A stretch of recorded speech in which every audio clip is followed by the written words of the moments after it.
नमस्कार सभी को, स्वागत है आपका स्नेहा एडुकेटर चैनल में। तो ये लाइब्रेरी साइंस की आपकी जो सीरीज चल रही है उसमें आज का जो आपका मॉक टेस्ट है, इसमें सभी क्वेश्चन आपके वीएमओयू की बुक्स जो है आपकी बीएलआई जो कोर्स है उसकी बुक्स से लिए गए हैं। तो उन बुक्स को आप डाउनलोड कर सकते हैं, काफ़ी अच्छे सोर्सेज आपको अवेलेबल हैं और किसी भी क्वेश्चन में आपको क्वेरी बिल्कुल भी नहीं रहने वाली है। और अगर आप चाहते हैं कि इनको डाउनलोड करना बुक्स को, तो आपको पहले से ही लिंक मैंने दे दिया है, डिस्क्रिप्शन बॉक्स में और मिल जाएगा। और इसका पीडीएफ भी आपको टेलीग्राम पर ही मिलेगा। तो पहला प्रश्न इसमें है, डॉक्टर रंगनाथन ने प्रायोगिक वर्गीकरण के लिए सोपान निर्धारित किए हैं। तो सोपान स्टार्ट कहाँ से होंगे? जीरो से। जैसे सोपान जीरो, सोपान एक, सोपान दो, तीन, चार, इस तरह से होंगे। किस तरीके से इनका जो सीक्वेंस है वो आपको बताना है। तो ये जो शुरू होता है जीरो से और सोपान 8 नंबर तक ये जाता है। तो इसमें आपको जो आंसर है वो आपको हो जाएगा ए ऑप्शन। और अब कौन कौन से सोपान है वो भी आपको ध्यान रखना जरूरी है। इस क्वेश्चन में इतना क्लियर नहीं हो पा रहा है, तो यहाँ पर मैंने ये बता दिया है कि कौन कौन से सोपान रंगनाथन जी ने दिए हैं। तो सोपान जीरो में आपकी परिष्कृत आख्या आएगी, दूसरे में आप देख सकते हैं पूर्ण आख्या, दूसरे में मूल पदों में आख्या, तीसरा आपका है विश्लेषित आख्या, चौथा है आपका रूपांतरी परिवर्तित आख्या, पांचवा है मानक पदों में आख्या, और आपका जो छठा है, यहाँ पर 8 लिखा गया है लेकिन छठा जो सोपान है वो आपका सकेंद्रीय आख्या प्रयुक्त आख्या, सॉरी युक्त आख्या, सातवां आपका है संश्लेषित वर्ग आख्या, और सोपान 8 है आपका सत्यापन। तो इस तरीके से ये सोपान दिए गए हैं। नेक्स्ट है एलिमेंट्स ऑफ लाइब्रेरी क्लासिफिकेशन, पुस्तक के रचयिता है। तो ये पुस्तक है डॉक्टर एस आर रंगनाथन की। तो इसका जो राइट आंसर आपका फर्स्ट ऑप्शन है। जनसंख्या समूह है अधिकृत क्षेत्र जो है किस मूलभूत श्रेणी में आते हैं? जो रंगनाथन जी ने 5 मूलभूत श्रेणियां दी हैं, उनमें से कौन सी श्रेणी में ये जो है ये क्षेत्र आपका आएगा? तो इसको हम कौन सी श्रेणी में लेंगे? ये है आपका स्थान श्रेणी में। स्थान श्रेणी में किस तरीके से लेंगे? आपको पहले इनका उदाहरण जो है जनसंख्या समूह अधिकृत क्षेत्र के पता होने चाहिए। तो इसके लिए स्थान श्रेणी में जैसे इनको कह सकते हैं, जैसे नगर, ग्राम जो है आपके जनसंख्या समूह है अधिकृत क्षेत्र है। नेक्स्ट क्वेश्चन जो है आपको बताना है मूलभूत श्रेणी, जो आपकी काल है, टाइम की पहचान आपको करनी है। अब आपको उदाहरण जो है यहाँ पर दिए गए हैं, इनमें से आपको बताना है कि काल श्रेणी कौन सा जो है उदाहरण प्रस्तुत कर रहा है। तो कौन सा कर रहा है इसमें? पहला अगर ऑप्शन की अगर हम बात करें तो इसमें क्या दिखाई दे रहा है? जापान में वस्त्र उद्योग। तो वस्त्र उद्योग क्या बताता है? फ्रांस का प्राकृतिक भूगोल क्या बताता है? नेत्र की शल्य क्रिया। और चौथा है 20वीं शताब्दी में जापान की जो है आर्थिक स्थिति।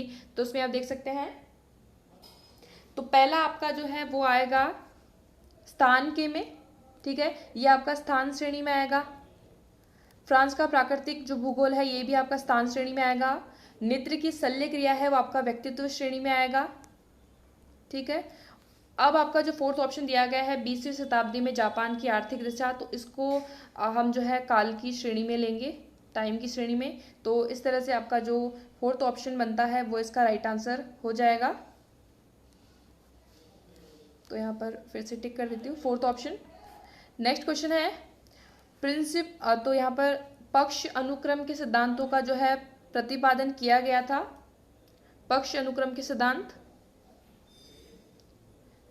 तो ये दिए गए हैं डॉक्टर एस आर रंगनाथन द्वारा। तो सेकंड ऑप्शन जो है इसका राइट आंसर है।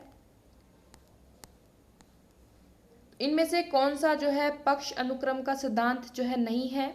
3 ऑप्शन यहाँ पर दिए गए हैं। चौथा ऑप्शन आप यहाँ पर देख पा रहे हैं हाथी चित्र सिद्धांत, और ये 3 सिद्धांत आपके भित्ति चित्र सिद्धांत, समग्र अंक सिद्धांत और गाय बछड़ा सिद्धांत। तो इनमें से जो पक्ष अनुक्रम का सिद्धांत नहीं है वो है आपका हाथी चित्र सिद्धांत। ये कोई सिद्धांत नहीं है इसमें। और ये जो तीनों है लगभग 4 ही सिद्धांत है, चारों ही आपके रंगनाथन द्वारा दिए गए हैं। नेक्स्ट आपका क्वेश्चन जो है क्रिया वस्तु क्रियाकर्ता उपकरण सिद्धांत किसने दिया?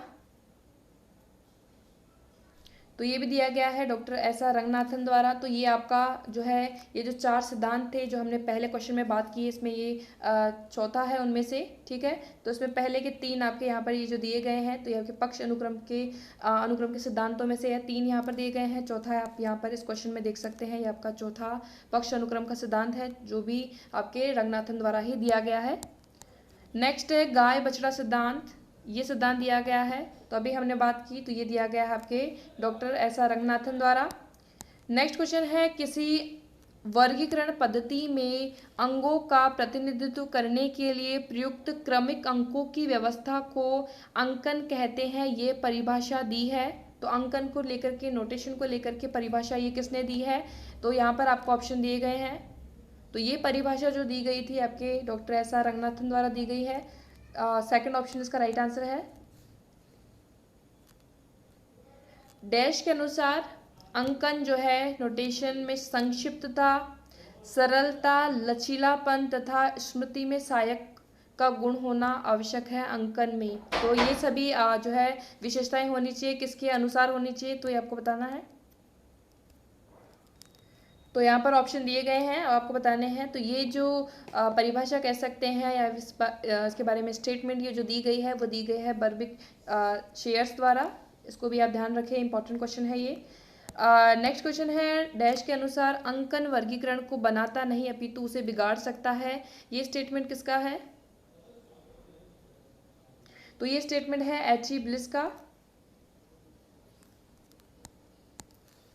तो 5 मूलभूत श्रेणियां जो आपके व्यक्तित्व, पदार्थ, ऊर्जा, स्थान, काल जो है इनमें, अब इन व्यक्तित्व श्रेणियों में जो आपके चिन्ह भी इस्तेमाल किए जाते हैं। तो आपकी जो व्यक्तित्व मूलभूत श्रेणी है इसके लिए कौन सा चिन्ह जो है इस्तेमाल किया जाता है? पहला ऑप्शन आपको कॉमा दिया गया है। दूसरे ऑप्शन आपको यहाँ पर दिए गए हैं। तो कौन सा इस्तेमाल किया जाता है? तो व्यक्तित्व मूलभूत श्रेणी के लिए जो इस्तेमाल किया जाता है वो है आपका कॉमा का इस्तेमाल किया जाता है। तो यहाँ पर आपका जो राइट आंसर हो जाएगा कॉमा। अब आपको बताना है पदार्थ श्रेणी जो है इसके लिए कौन सा चिन्ह जो है इस्तेमाल किया जाता है। तो पदार्थ श्रेणी के लिए जो इस्तेमाल किया जाता है सेमीकोलन जो है इस्तेमाल किया जाता है। तो इसमें सेमीकोलन यहाँ पर सेकंड ऑप्शन में दिया गया है।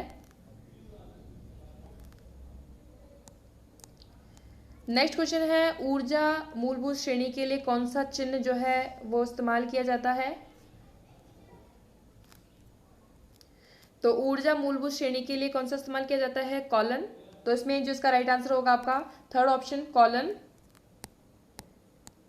स्थान के लिए कौन सा चिन्ह जो है वो इस्तेमाल किया जाता है? कौन सा चिन्ह?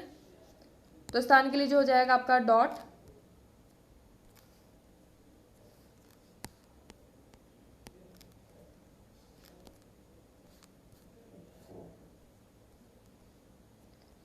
किसने मूलभूत श्रेणियों को उपखंड या वाक्यांश पार्ट ऑफ स्पीच कहा है? तो ये भी एक इम्पॉर्टेंट स्टेटमेंट है, ये दिया गया था बीसी विक्री द्वारा। तो इसमें जो इसका राइट आंसर हो जाएगा आपका फोर्थ ऑप्शन। तो ये थे आपके इस टेस्ट के लगभग 16 प्रश्न।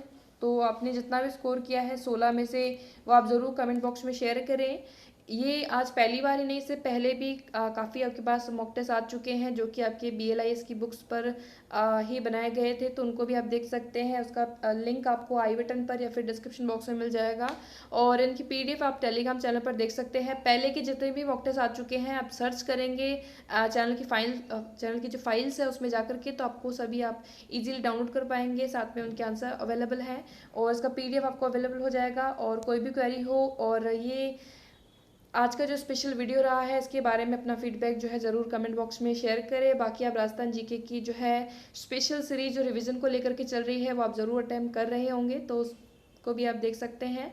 और PDF आप टेलीग्राम पर ही आपको देखने को मिलेंगे। So thank you for watching. आज के इस वीडियो में इतना ही।